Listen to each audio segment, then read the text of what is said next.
marcado más para todos, igual es para, creo que se puede hacer marcado el 95% porque hay una parte que no es.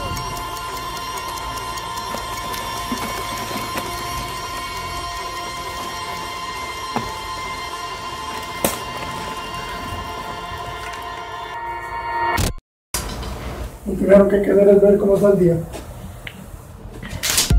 Y entonces esa es como la idea, que correr los Juegos Olímpicos y no solamente correr y ya, sino que empezar a seguir el proceso para Tokio 2020.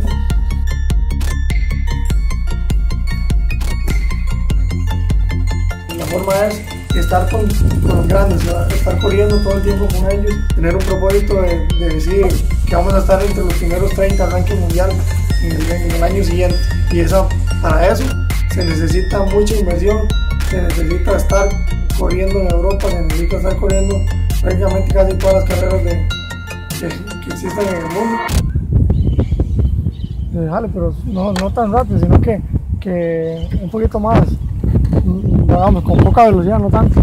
Yo daré lo mejor de mí, eso sí, eso no me queda ninguna duda, pero hay que ser realistas y saber que estamos en un toque largo, pero es parte de, si no se corren los juegos, si no se corre el campeonato mundial, si no nos damos un golpe, como que el que nos dimos hace unos días en el mundial, que fue no poder terminar la carrera, si no nos damos cuenta de cómo estamos en el mundo, nunca podemos hacer nada.